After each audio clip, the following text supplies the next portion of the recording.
Le peintre a décidé de nous faire vivre un moment très important. La première fois que les Français ont décidé de célébrer la fête nationale, le 14 juillet. À cette occasion, une statue a été commandée à deux frères très connus à l'époque, les frères Maurice. Ces deux sculpteurs ont gagné le premier prix d'un concours organisé par la ville de Paris pour réaliser la plus belle statue représentant la République. Et en même temps, la ville de Paris demande à Rolle, le peintre de ce tableau, de dessiner le moment où l'on vient voir cette statue pour la première fois. Et c'est la joie. Il faut dire que cela ne fait pas longtemps que la République est installée.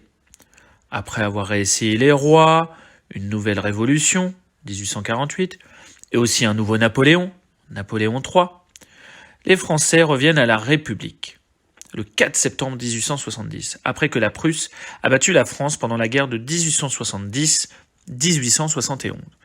Une guerre terrible, pendant laquelle Napoléon III a été arrêté, et aussi pendant laquelle Paris a été encerclé par les armées ennemies. Du coup, on comprend mieux l'atmosphère de fête de ce tableau. Depuis 9 ans, la guerre est terminée. Dans leur majorité, les Français acceptent la République, et tout le monde veut vivre en paix et en démocratie. Pour montrer la joie du 14 juillet, le peintre a organisé son tableau d'une manière particulière, comme si le spectateur y était. Au premier plan, une foule de passants et d'enfants acclament le défilé militaire. On distingue les képis, les fusils à baïonnettes. Des couples dansent au son de l'orchestre installé sur une estrade que l'on voit à gauche. Au beau milieu de la foule, au premier plan, un jeune garçon vend des cocardes tricolores aux spectateurs, ou à nous-mêmes, pour que nous aussi nous participions. Les cocardes sont disposées sur un plateau pendu à son cou. La joie est partout. On a l'impression d'entendre le monde, le rire, la musique. Les drapeaux tricolores fixés sur des mâts flottent partout.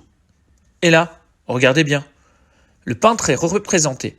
Il nous tourne le dos, il est en redingote noire avec sa femme. Il veut montrer que lui aussi participe à la joie des Parisiens.